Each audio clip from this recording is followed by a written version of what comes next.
I'm your host, Kurt Sandvig, and welcome to Paranormal Almanac.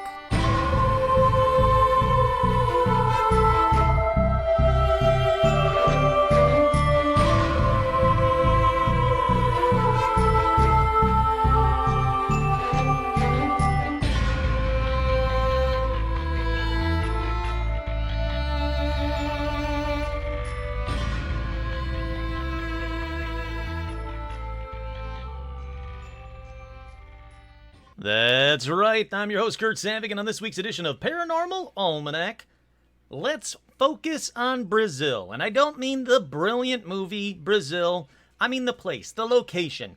And I guarantee you, I'm going to get some names wrong, I'm going to get some languages wrong. I think these women are speaking Portuguese later on in the episode.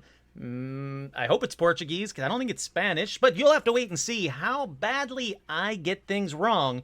But I'm going to be talking about two stories from Brazil. But before that, as always, shout-outs. Now, I need to say two special shout-outs. First one to Jaime, not Jamie, Kurt. Jaime. You know this. You know this because Jaime has said, hey, man, thanks for the shout-out, but my name is Jaime, not Jamie. And I went, oh, yeah, I'm an idiot. I'm sorry, Jaime. And then immediately called him Jamie last episode. So, Jaime, special shout out to you. Thank you so much. Another special shout out to Lionel. I know, I saw your message, Lionel. Still going to give you a special shout out. And now, shout outs for the rest of the kids. Shout outs to Aaron, Amber, Amy, Angie, Autumn, Brody, Seth, Carolyn, Chuck, Dan, Daniel, David, Dill. I think there's another David. David, Edgar, Elliot. Elliot, you're going to hear about Elliot in a minute. Elliot and his little brother are freaking awesome. You'll find out why in just a little bit. I'm going to keep going with the shout-outs. Erica, Aaron, Fabian, Harley, Harvey. Harvey is still awesome. I will do another shout-out for Harvey. He did a interview with me. It was a fantastic interview. He's a brilliant interviewer. I got to post the full thing again. I posted the wrong one. That was my fault. I'm going to post the full thing. Harvey is fantastic. Harvey Woodlawn. Look him up. He's great. Heidi, J. Mark, Jade. James, nope. See, I almost said it right then. Jaime Madrigal, sure. Jason, Jeff, Jenny, Jennifer, Jim, Joe, John, Joshua, and that's Joshua Lehman and Joshua Merman. They're cool. Juliana, Kelsey, Kenny, Kira, Kyle, Laura Ruth O. Laura Ruth O gets a special shout out because it is now, I think it is now, she is the longest patron I've ever had. I think that's correct. God, I hope that's correct. Laura is awesome. I still owe Laura a couple of special things. I am just really bad at that. Laura, don't worry. They're coming. I promise. I got even more special stuff. It's now piling up. I need an Amazon box. So if you get an Amazon box, look like it's been opened. It's from me. I'll put a Paranormal Almanac sticker on there. I'm just a terrible, terrible person about that stuff, and I apologize. Let's move on. We got Lauren. Lauren's awesome. She messages me every week. Love her chats. It's always just kind of a check-in. I think it's a reminder like, hey, Kurt, another episode time. And you know what? I need that, so I like it. Lawrence, Lindsay, I told you about this last week. It blew my mind. Lindsay Hahn, one of the coolest, nicest people ever. I don't know if you can still find her wedding on, I think it was on YouTube. She had an amazingly cool wedding with a special surprise guest, but I don't want to say who just in case you do find it, but you should look for it. M. Caballero, Madison, Maggie. Hey, Maggie. Hope you're doing good. Michaela, Manning, Martin, Matt, Megan, Nanashi, Nick, Pablo, Rachel. I think it's Rachel. Jeez, I hate that. Reed, Rosa, Sage, Sarah, Shelley, Suzanne, I lost my voice there. Tosh, Todd, Jamie, and Elijah Hendrickson, Travis, Trey, Troy, Veronica, and Vincente. Thank you to all of you guys. Again, can't make this show without you guys. You are the best. Patrons, right after I get done with this episode, I am doing another episode for you and you guys alone. Not only that, but the $8 and up patrons, so the 8, 10, and 25ers, and if you want to pay more, you can, are going to get another episode later this week. I'm hoping to record that tomorrow. If I don't, it's coming. I've got an episode just for you guys, and it's a long episode. The one for the patrons is a very cool episode. I'm very excited about it. It's not the longest episode ever, but it is very cool. And it is about, I'll give you a hint, it's about Nessie and black magic. Trust me, it's going to be cool. I was very excited to do this story. Okay, with that, let's get on over to paranormal news. There was this one night we were out in the field, and suddenly there was this incredibly bright light descending from the sky. Next thing we knew, we were in this big white road, and standing in front of me was this slimy two-legged creature with these wide lizard-like eyes across its face. Across its face. Across its face. Across its face. Across its face. Lizard-like eyes across its face.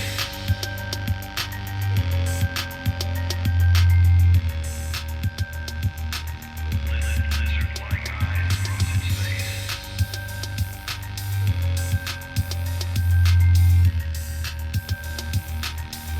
Lizard-like eyes. Paranormal news.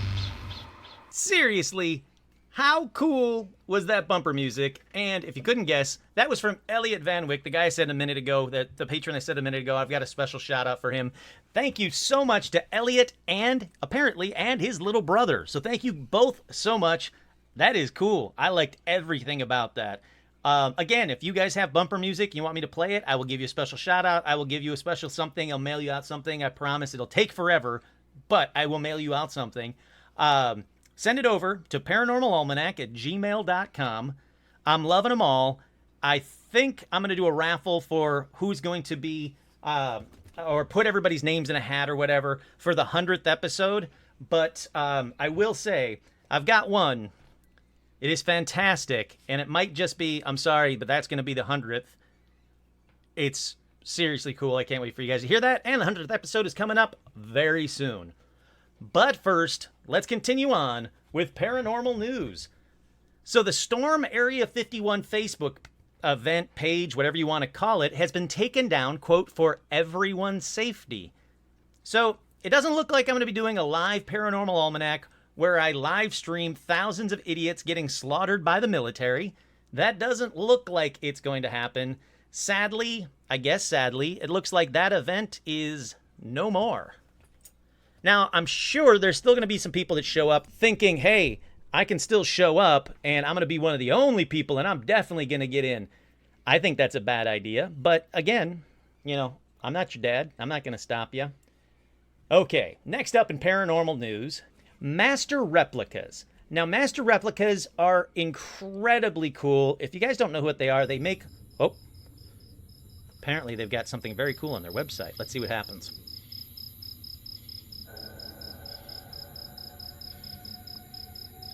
Well, I can talk about it with that in the background. It makes it even cooler. So they make a lot of statues. They make a lot of cool replica stuff. But the reason I'm talking about master replicas on this podcast is because they have something very special. Oh, but when I clicked on it, the music went away. That was a bummer. It is the Bigfoot track casting. So this casting is not their own, thing that they made up. It's not a replica that they just did. No, this is molded. Oh, come on with pop-ups. I'm trying to sell your product here.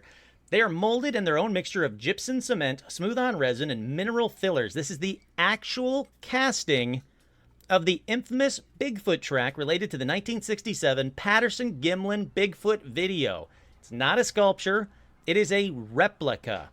And they're formulated to be they're formulated to be extremely durable and impact resistant. These are not fragile plaster castings.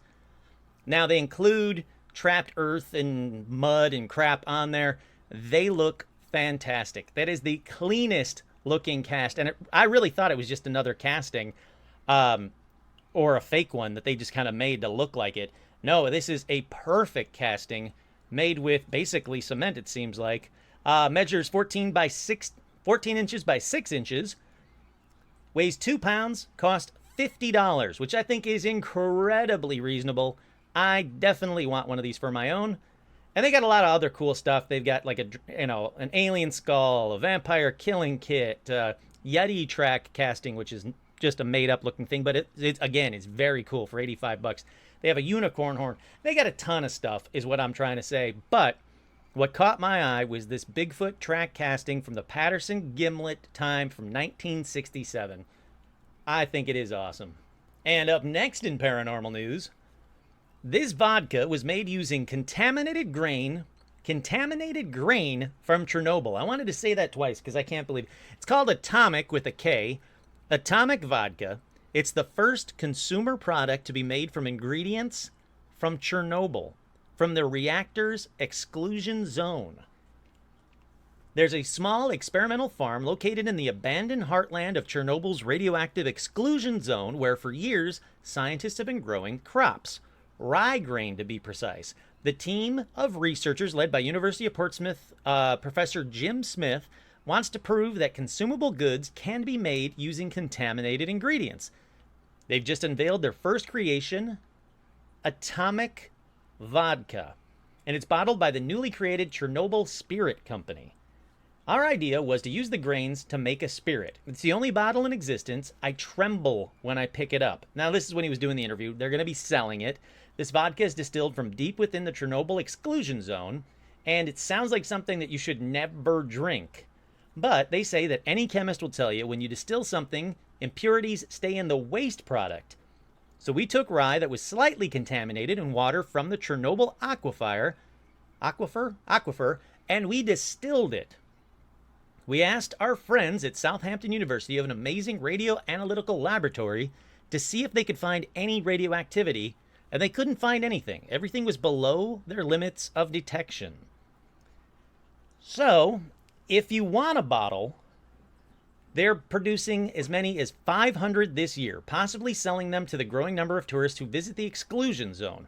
The problem for most people who live here is that they don't have the proper diet, good health services, jobs, or investments. Now, after 30 years, I think its most important thing in that area is economic development, not the radioactivity.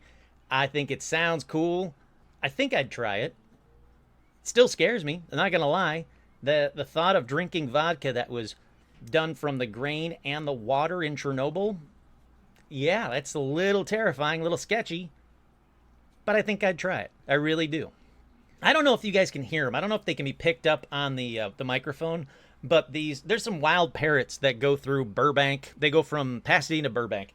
They're green parrots. Apparently they were released by Busch Gardens back in the day. They are loud tonight. So if you do hear some weird squawking in the background, it's nothing paranormal. I'm not stepping on Stitch, nothing like that. It is the wild parrots of Burbank. They're very cool. Okay, up next comes from livescience.com. No ET life yet? Here's why that's important. Now, it barely got a mention in the media. Well, you guys heard all too much about it, but in the regular media. But in June, the U.S. Navy briefed members of Congress on UFOs.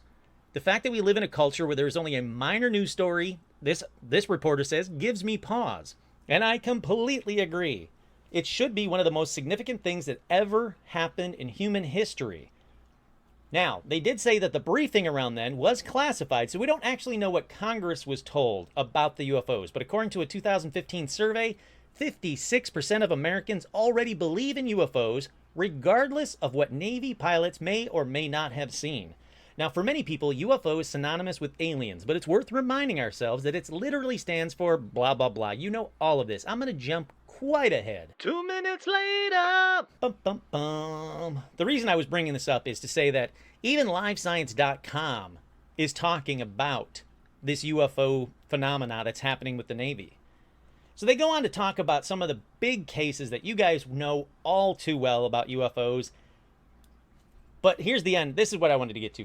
For the time being, as far as we know, we're the only sentient life capable of trying to understand the universe. If we screw up, it doesn't look like anyone's going to come and save us. I kind of hope that ET life is out there, millions of years more advanced, and just waiting for us to grow up before it stops by for a visit.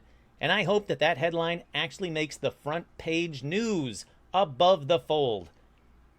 I agree completely. Again, the reason I really wanted to bring this up was because livescience.com is even talking about UFOs now. It's getting out there. It's getting out there more and more, and that is exactly what I want. That is exactly what I'm hoping for. That if it continues to get out there, More people will talk about it. Maybe we'll get disclosure. And finally, in paranormal news, this is something that you guys are going to have to go to facebook.com if you want to watch it. It's from the Wall Street Journal. My baby monitor is haunted. Tales of parental fright. Parents catch ghostly images near their babies, and they said, I could not go to sleep that night. Natalie Wallace was lying in bed one night more than a month ago when she glanced at her Cocoon Cam baby monitor.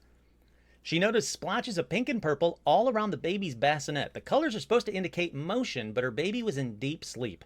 A few days later, Ms. Wallace, who helps run a leadership development company in Los Angeles, came home to find her husband at the kitchen table looking distraught. He showed her a screenshot he'd taken of a human-like figure on the baby monitor floating above the ground near the baby who was napping upstairs. Shortly after that, they saw what the whole family saw what looked like a whole family of ghostly shapes looming over the bassinet. Now, they have the pink thing in the top part of the article. It's very interesting looking. It does look like a human shape. It is see-through. It's pink and purple. It is see-through. And the other one, though, the family of them, that's the intriguing one. It says movement detected. And it does look like an entire family is leaning over, looking at the baby. Now, could this be something burned into it? I don't know enough about this camera, but it is very scary. Now, they go on to say that every new technology brings its own set of ghosts in the machine. The latest high-tech baby monitors have been known to cause anxiety instead of relieving it, especially when they trigger false alarms that send parents into a panic. Now parents are worried about picking up ghosts. So they reached out to Cocoon Cam to find out what the glitch on Miss Wallace's camera could be, and after reviewing the screenshots, Gary McMath, the company's marketing chief, said it appears the monitor was placed on a dresser, not mounted on the wall above the bassinet as intended. When the camera is properly installed, the computer vision would focus on the baby's motions, waking, sleeping, even breathing, he said in an email. He added that the system tries to find a movement area to focus on, and that the ghosts could be various points of movement such as lights, shadows, or blowing curtains, and he says, I hope this clarifies the matter. Not at all. Not in my opinion. For one thing, there are no curtains in the room. They're blinds. Besides, small movements generally appear as little blobs, not looking like a family or a person looking over the bassinet. So they asked Mr. McMath if Cocoon Cam could share with me any reference images that he could serve as an explanation, and he said he couldn't. However, he added, we've gotten a few calls or emails asking about similar phenomena. It definitely looks like we have some sort of ghostly activity here, says a paranormal investigator who saw it as well. I'm not really going to read too much into that because I don't know anything about this paranormal investigator. I'm sure he's a nice person, but I don't know him enough to say I'm going to quote him. Then, Adrienne Wright, a Brooklyn, New York mom who owns a PR agency, was relaxing with her husband one evening last month when their Nest Cam app alerted them to motion in their toddler's room. We rolled our eyes like, please don't be awake. I looked at the camera, and I noticed the closet door was open. She asked her husband if he opened it, and he said he didn't think so. So she replayed the footage and saw that the closet door slowly opens all the way. I went to her room, looked at her, and she was fine. I sat in there watching for an hour. I could not go to sleep that night. So they have a video clip of the closet door. Now, I will say it's not latched when it starts to move. Wait, I want to watch this again. There's something I think I saw. It's not latched. Haha! What is that? All right, this is very interesting. I want you guys to watch it. And when you watch it on, I guess put the link on Facebook, towards the bottom, it looks like something falls off a shelf in the closet, maybe a stuffed animal or something, and opens the closet door. So I'm not convinced that this one is a ghost. Being honest, looking at this, the door was not closed. It was not shut all the way. It does look like something is fallen at the very bottom of the screen, pushing against the door, slowly opening it. Now, if I was home alone, I had a baby, the baby monitor shows me this, would I freak out? Oh, God, yeah.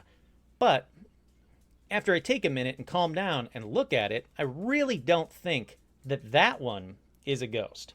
Now, she says that in the, she does say in the footage, Miss Wright shared with me, a thin baby blanket tumbles out of the closet as it opens. Because this really push open the door? And they say the challenge when it comes to analyzing these things is you can only work with what you have. I want to say that there's probably a more likely explanation before jumping to the conclusion that it was something paranormal. Oh, crap. I just quoted that guy I didn't want to quote.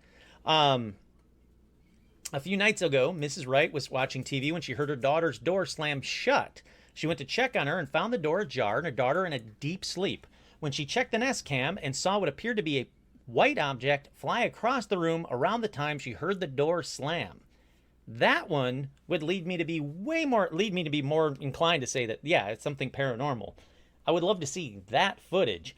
But regardless, the ghosts at the top, I don't know what they are, but they're not air blowing or movements or anything like that. It does look very paranormal. So again, I'll put that up on the Facebook page, Paranormal Almanac. Take a look at it. Tell me what you think. Tell me if you think those are ghosts. Is it a whole family of ghosts? And if it is a family of ghosts, that's really cool. I want to know more about it. Okay, with that, let's take a quick break. We'll be right back and actually get into the story for tonight's episode.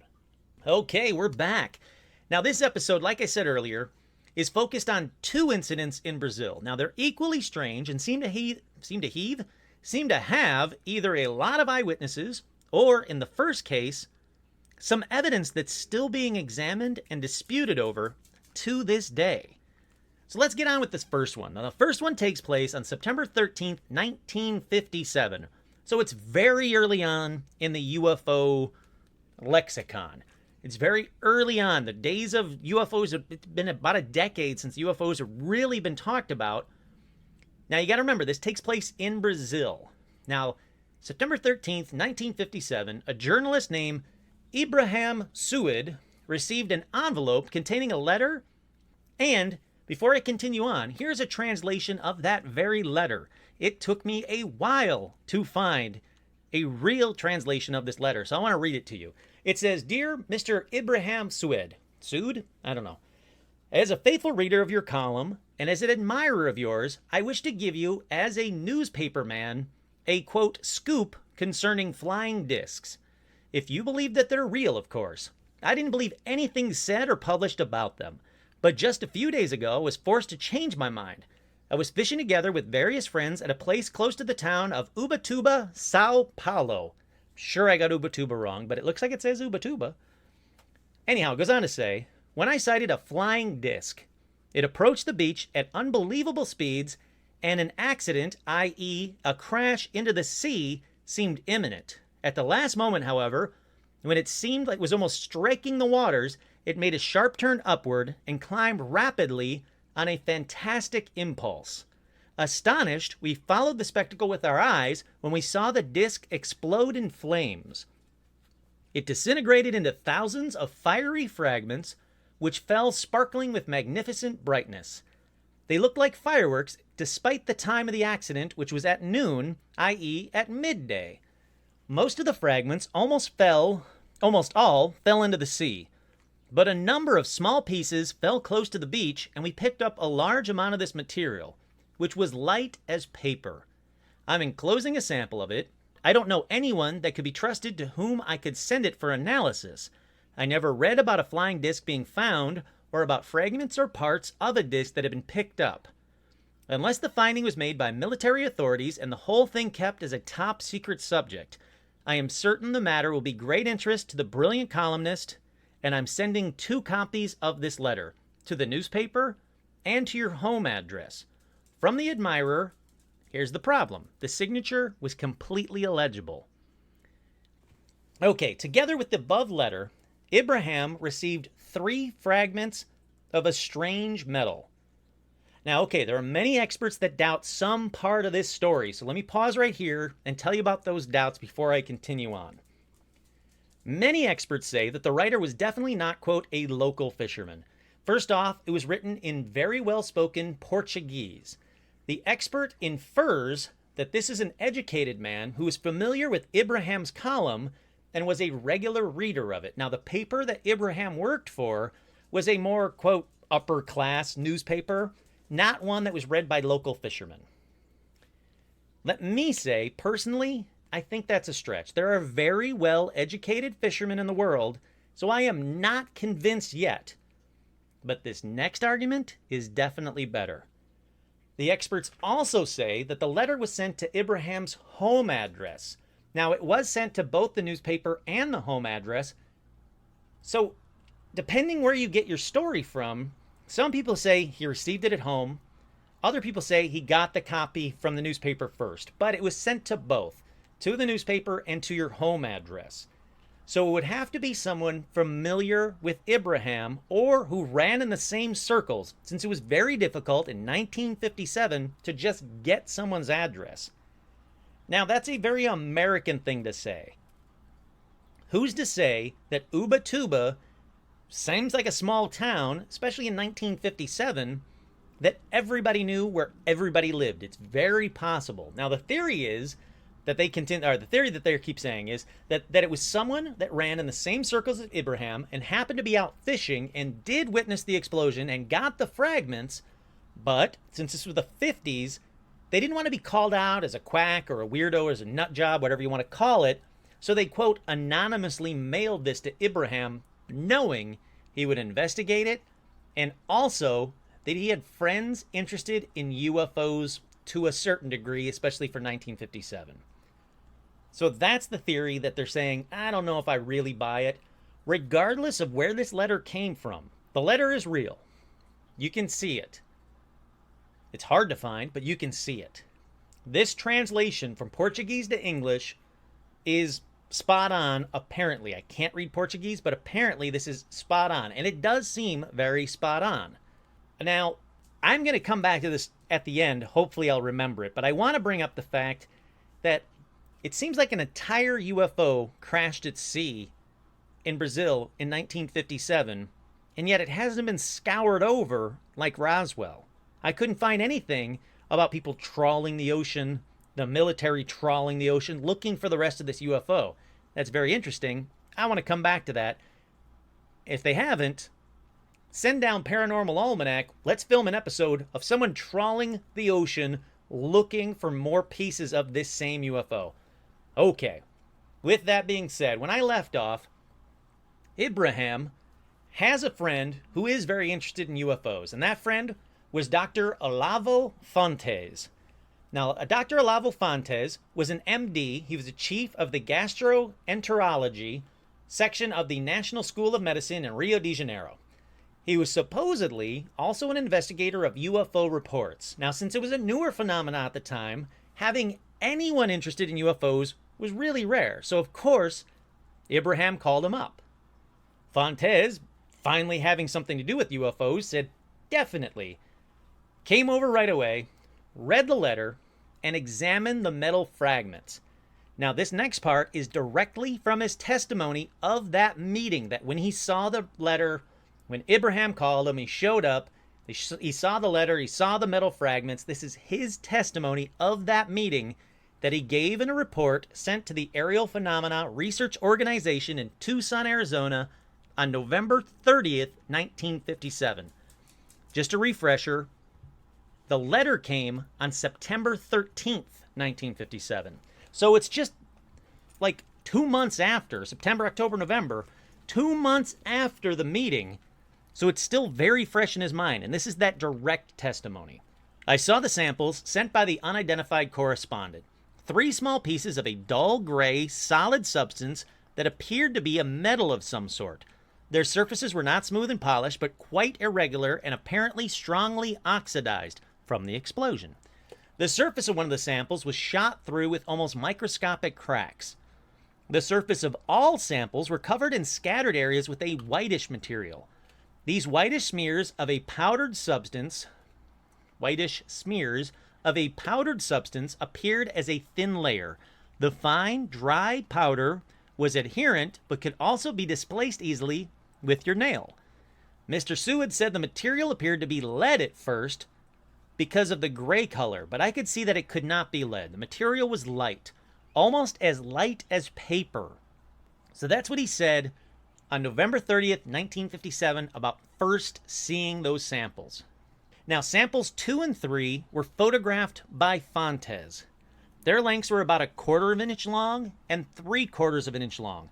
Sample 1 was apparently never photographed. Apparently, because there's a lot of dispute about which is which sample. But from what I could figure out and what I think, Sample 1, I don't think was photographed. I could be wrong about that. I'm putting that out there. Now, Fontes first took the specimens to the Mineral Production Laboratory in Rio de Janeiro. That's a division of the National Department of Mineral Production in the Agricultural Ministry of Brazil. So, we're going to get technical for just a little bit. Now, these samples were then delivered to Dr. Feigl, the chief chemist. Feigl's assistant, Dr. David Goldsheim, made a preliminary examination of a chip of sample 1 and determined that it was metal. Sample 1 was then divided into several pieces. 2 were left with the laboratory. Sorry, I had to take a drink. 2 were left with the laboratory, and Fontes retained the rest, together with samples 2 and 3. Goldsheim sent 1 piece of sample 1 to the spectrographic section of the Mineral Production Laboratory, where it was investigated by Dr. Luisa Maria A. Barbosa, a chemical technologist, using a Hilger mass spectrograph, model DMA 1-412, which is a high-quality instrument. In her report, dated September 24, 1957, Barbosa states, quote, "The spectrographic analysis showed the presence of magnesium of a high degree of purity and an absence of any other metallic elements." Okay, let's pause right there. The reason I added all of that is details. If you find something that is UFO or alien or whatever, and you say this is paranormal, this is something in the government, blah, blah, blah, and I had it tested and they said, yep, sure was that, or they said, we're keeping this because it's bad, bullshit. This is specifics. How big the samples were, where the samples were sent, who was there when they received the samples, who worked on the samples, what did they do to the samples, what instruments did they use with those samples. This is data. This is specific data. Now, if you talk about something like that Stardust Ranch or whatever the hell it was called, and I said, oh, did you get it tested? Yep, I sure did. I took it off, sent it to them, and they said, yep, it's alien blood. Really? What were the results? Oh, just that. It was alien blood. No, F you. Bullshit. Calling bullshit on that one. This is specific examples of scientific data taken on samples. Like, come on, guys. This is how you do it. This is why I believe this story wholeheartedly. Okay, so where did I leave off? The results from the lab were that these samples were chemically pure magnesium. Now, skeptics will point out it is able to be found on Earth. Yes, you can have chemically pure magnesium. You can make it chemically pure. That's true. But it's extremely rare, and even rarer to find it in the form that Ibrahim received in the mail. The way, the structure, the lines, the lattice, the microfractures in it are all incredibly, extremely rare. On November 4th, 1957, Fontes then gave one of the remaining pieces of Sample 1 to Major Roberto Camina of the Brazilian Army. In my opinion, that was a mistake. So he had the specimen analyzed at the Military Institute of Technology. Then, a few months later, Fontes gives another piece of Sample 1 to Commander J.G. Brandão of the Brazilian Navy. Neither piece was returned. Not surprisingly, no results were ever given back to Fontes from the military. Now, Fontes gets really frustrated by this, so he attempted to figure out who sent Ibrahim the letter. He said, fine, I had this lab test it, and they sent another piece to this lab, and they tested it. Incredible. I want to do my due diligence. I want to send it to the military. Military fucked me over. Big surprise. Okay, let's figure out who sent Ibrahim the letter. Who sent that letter to Ibrahim? So he goes to the location mentioned in the letter. Dr. Fontes and his friends start asking questions at the beach area in the neighborhood of Ubatuba, which I gotta say, I hope that's how it's pronounced, because that is really fun to say, Ubatuba. It's almost like it's almost like what Garrett says in Community on a specific episode of Community. Doesn't matter. Sorry, I went off on a tangent in my own brain just then. Okay, so they go into the beach area in the neighborhood of Ubatuba. Not surprisingly, since it's a small community, they eventually locate a fisherman who remembered a group of vacationers from an island town who told the locals about a UFO and showed them the very pieces that Ibrahim received. But since they weren't locals themselves, the fishermen didn't know their names. That's all they knew about it. Okay, and that brings us to the first grain of salt time, but I do totally believe it. Around this same time, as Fontes was handing pieces to the military and asking around, he was visited by two members of a Brazilian intelligence agency who made not so veiled threats of what might happen to him if he continued his inquiry into the matters that, quote, did not concern him. And they even asked him to turn over everything to them. Now, Fontes denied. He said, nope, not happening. And apparently nothing happened to him because he's the one who told this story that I'm telling you now. Most of this comes directly from Fontes. Sometime after that, it gets a little muddled there. One of the specimens was sent to the Colorado Project, which is the only unclassified UFO research project funded by a United States government agency, and again was concluded to be highly pure magnesium, free from most contaminants found in magnesium here on Earth. They could find the scarring, they could find the charring, they could find every other ring that they could find on this magnesium from the explosion. They said, yep, there was an explosion. Yep, this piece hit the ground, hit the beach. They could even say it hit where it hit because it had salt water and it had sand, it's silica that was kind of fused with the magnesium. But you get rid of that, and it was incredibly highly pure magnesium, free of most contaminants found on magnesium here on Earth.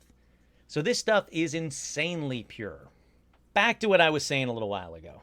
That's the end of the story, by the way. That's it. Now, the samples are still out there. They're still being tested periodically. They still come back as this really pure magnesium, but nobody knows where they came from. Did Ibrahim just happen to get incredibly pure samples of magnesium in these weird kind of structures? So paper thin, so light? It's a big stretch, and I don't buy it. I buy everything about this story up to maybe some of the stuff that Fontes said that just seemed kind of a little bit paranoid. I can believe it happened, but there's no real corroboration that it happened. So, again, grain of salt time. But everything about this story has real people. Ibrahim, 100% real. Fontes, real. The people, most of the people, I couldn't find all of them. I'll say half the people listed that these samples got sent to, real. The places they got sent to, the division of the National Department of Mineral Production and the Agriculture Ministry of Brazil, real. There is so many real parts of this story that, yep, I 100% buy it. Now again, why isn't anyone out there, why isn't everybody out there looking for pieces of this UFO?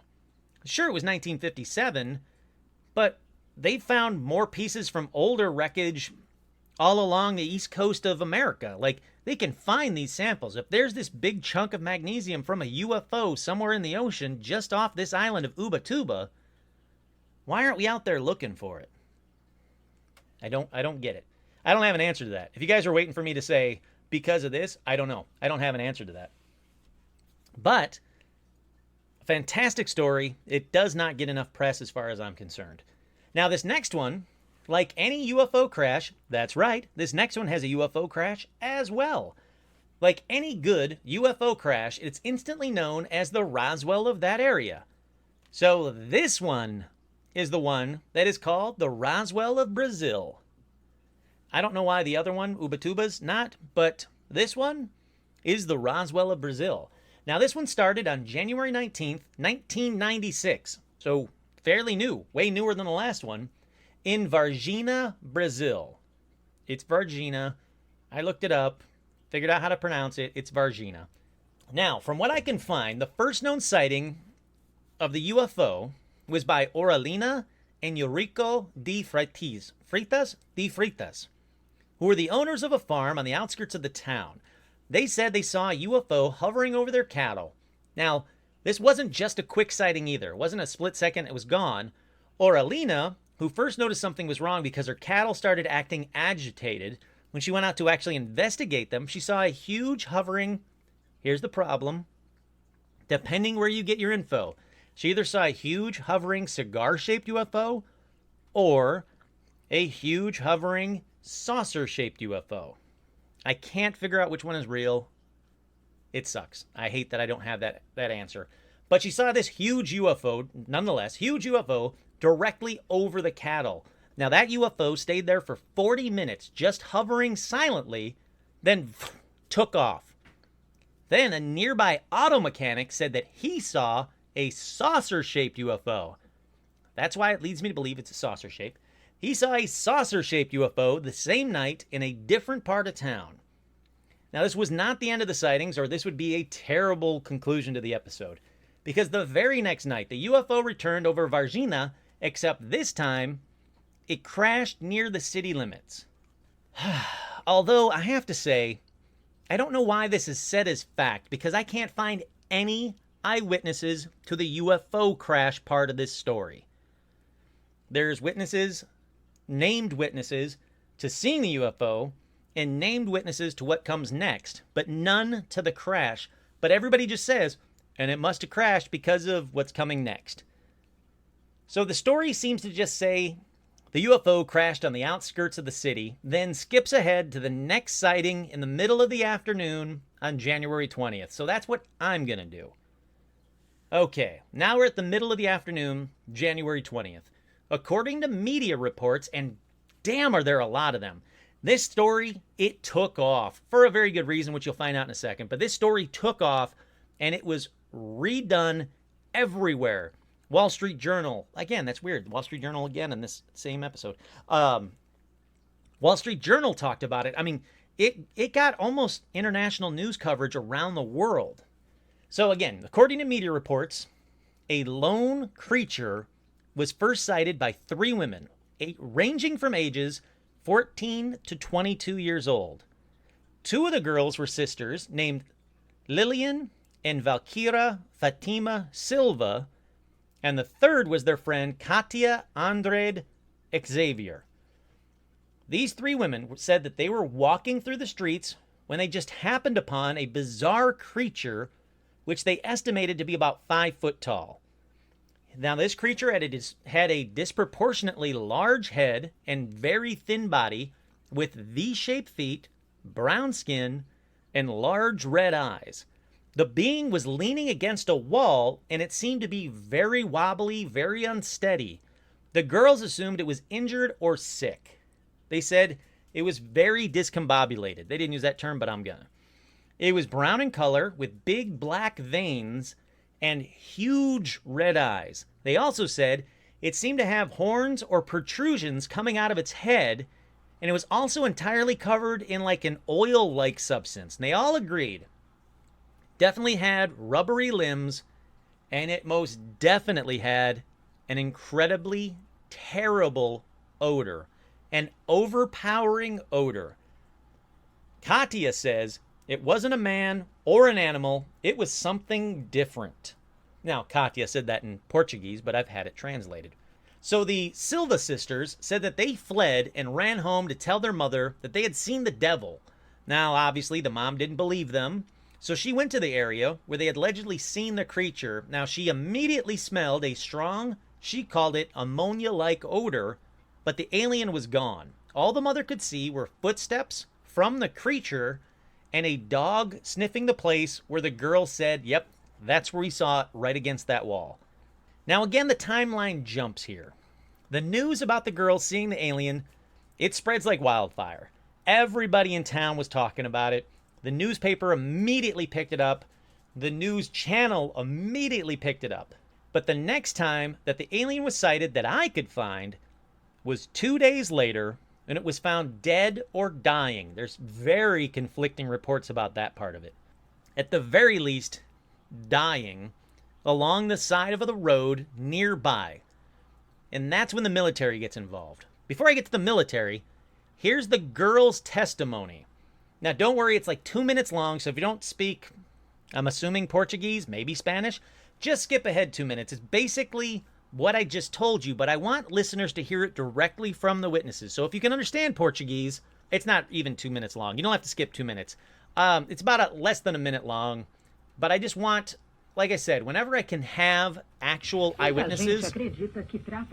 Geez, shut up. I haven't pressed play yet. Whenever I have actual eyewitnesses, I definitely want to include it because it's very rare to have it. Nós três. Aí, de repente, assim que nós olhamos pra lá, assim, aquela coisa estranha, redonda. Nossa, tava super estranho. A gente ficou com tanto medo que não ficava observando muito, não.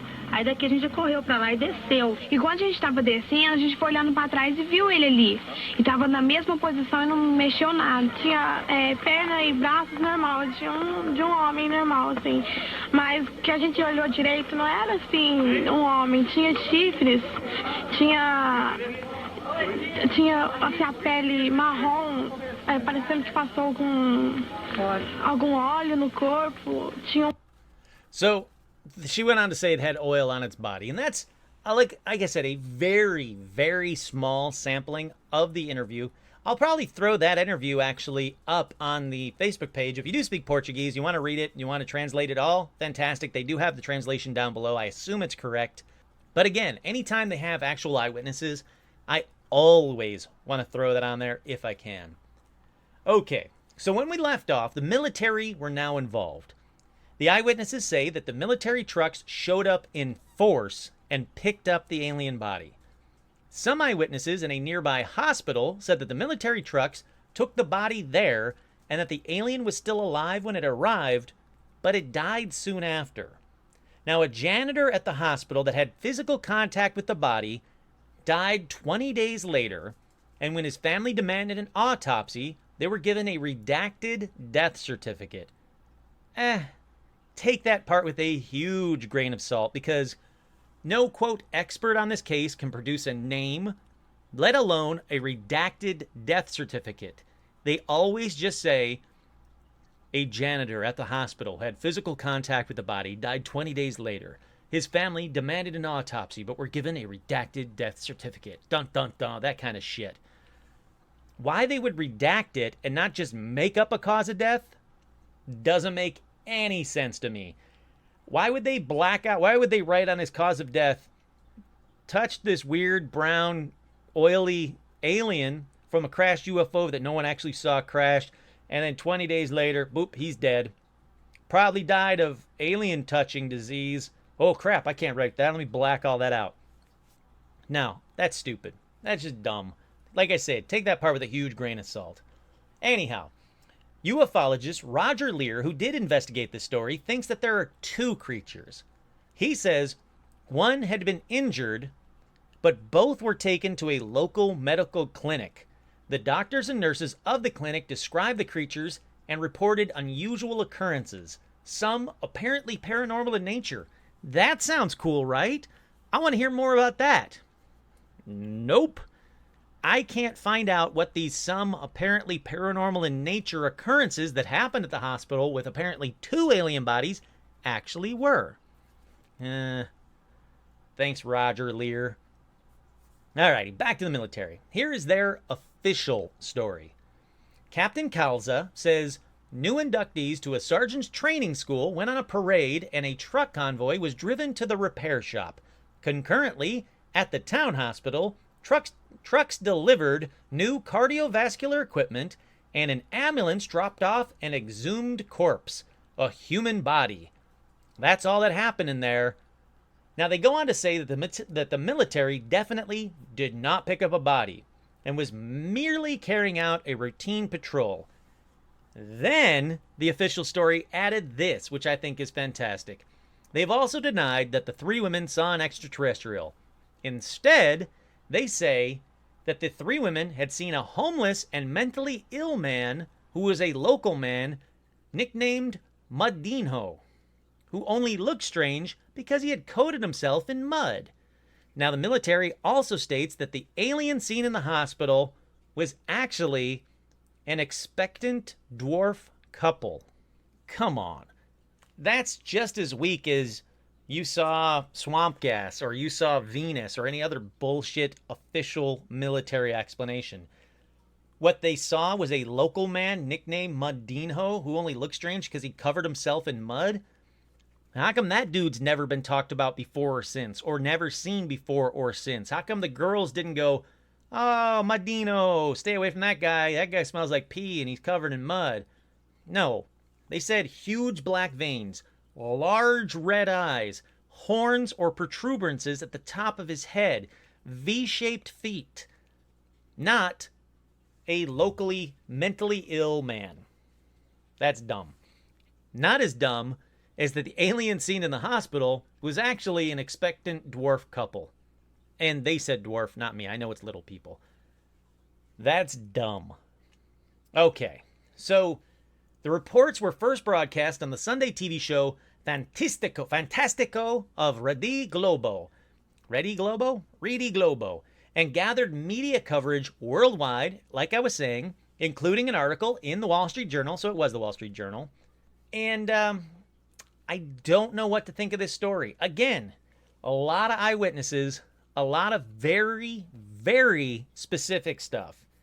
Now, Varginha kind of became like its own little Roswell because they built what is called the Nave Espacial de Varginha, which is a 20-meter tall water tower with a disc-shaped water reservoir at the top. It looks like a UFO for all intents and purposes. It was built in 2001. So they're still trying to cash in on this alien body that was discovered. Now, no one's ever seen the alien body since. The military denied it ever happened. But something happened. Those girls, and that's another reason why I wanted you to hear their voices. Those girls were very specific that they saw something. And it definitely wasn't some weird-ass homeless guy.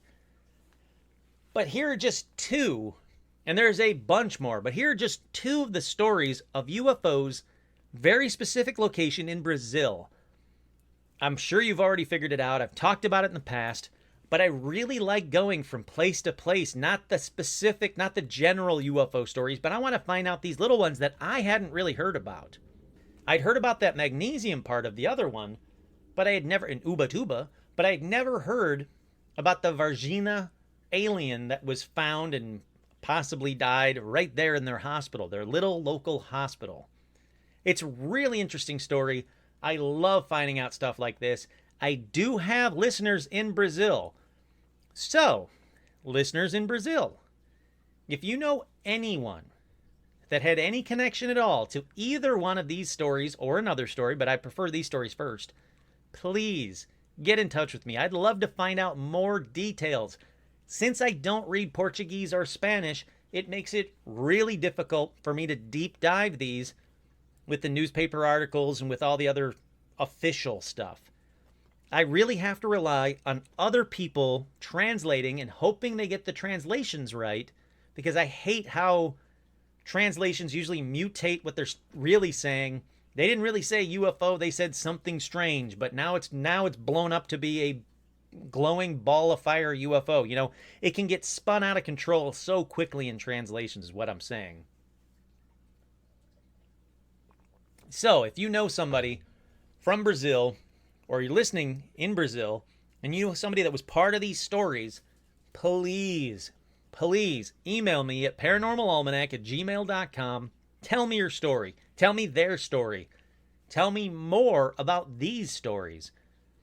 This one, I'm relying on you, the fans, but I think they're fantastic. I really hope you like this episode because I love finding out about new stuff that isn't really well known like this one, and educating myself, entertaining myself while I'm doing the research and while I'm telling you guys the stories. And I really hope that you guys dug this one as well.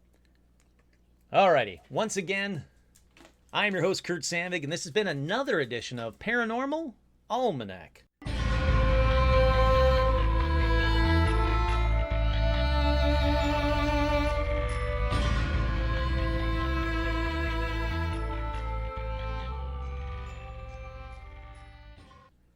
Instead of here is my stick, yes, you're not busy,